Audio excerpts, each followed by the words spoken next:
আসসালামু আলাইকুম। সবাই কেমন আছেন? আলহামদুলিল্লাহ, আমি ভালো আছি। অনেক দিন পর চলে আসলাম আম্মার বাসার ছাদে। আর গাছগুলোর কী অবস্থা, গাছে পানি দিতে হবে। বেলি গাছটা এদিকে নিয়ে আসছি, এদিক থেকে পানি দিতে খুবই অসুবিধা হয়। আর আমাদের মাচাটাও বড় করেছি, উঁচা করেছি, এর জন্য এটা রাখা গেল না এখানে।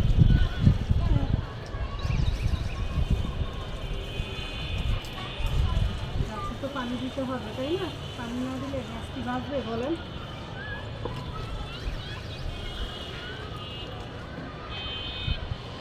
আর এই যে কলা গাছে দিয়ে দিই, একটু বেশি করে দিয়ে দিই। রোদ বৃষ্টির খেলাতে গাছের অবস্থা কাহিল। হ্যাঁ, এই যে দেখেন, এটা কত কষ্ট করে তাজা করেছিলাম, আবার মরমরে হয়ে গেছে। ইনশাল্লাহ আবার ঠিক হয়ে যাবে। আর এই যে আমাদের ডালিম গাছটা একদম পাতাগুলো হলুদ হয়ে গেছে।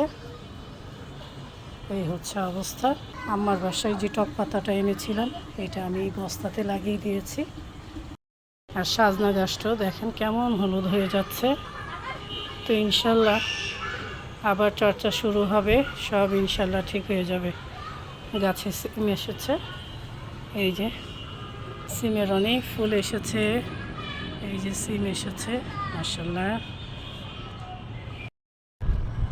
সেদিন এখানে ডাঁটা শাক বসিয়েছিলাম, এই যে ডাঁটাগুলো হচ্ছে মাশাআল্লাহ।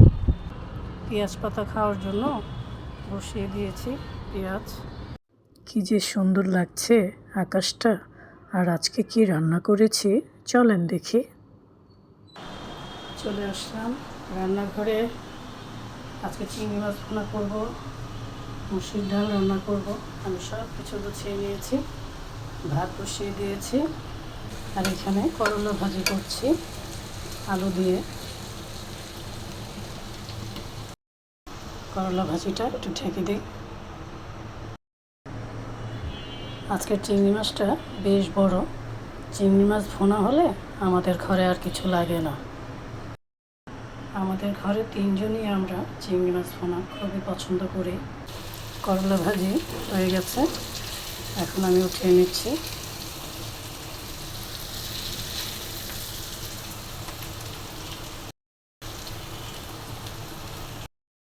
ডালটা বসিয়ে দিয়েছি, কাঁচামরিচ দিয়ে দিলাম। ডাল ছাড়া আমার ঘরে একদমই চলে না। আর ভাতটাও হয়ে গেছে। এখন চিংড়ি মাছটা ভুনা করব। তেল দিয়ে দিচ্ছি পেঁয়াজ কুচি। পেঁয়াজটা হালকা ভেজে নেব। পেঁয়াজের সাথে আমি চিংড়ি মাছও ভেজে নেব।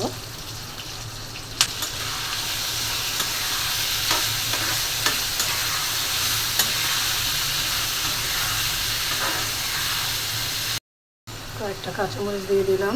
এখন দিয়ে দিচ্ছি হলুদ, ধনিয়া ফাঁকি, শুকনো মরিচ ফাঁকি, লবণ, জিরে ফাঁকি, আর দিয়ে দিচ্ছি আদা রসুন বাটা।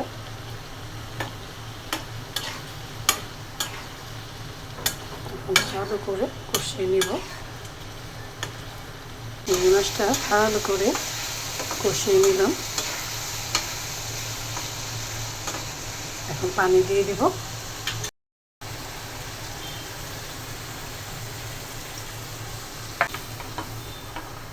এই ধরনের তরকারি হলে পেটটা ভরে ভাত খাওয়া যায়। আর কিছু লাগে বলেন?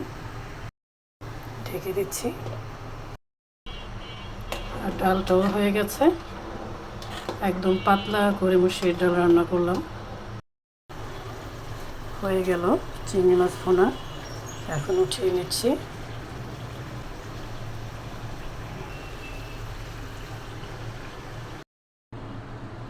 হয়ে গেল আজকের রান্না। চিংড়ি মাছ ভুনা করলাম, করলা ভাজি করলাম, লেবু কেটে নিয়েছি, মুসুরির ডাল পাতলা করে রান্না করেছি, আর গরম গরম ভাত। আর কি লাগে বলেন? এখন খাওয়ার পর্ব শুরু হয়ে গেল। গরম গরম ভাতের সাথে খেতে কিন্তু দারুণ লাগবে। সবাই ভালো থাকবেন, সুস্থ থাকবেন। আবারও দেখা হবে, কথা হবে। আল্লাহ হাফেজ।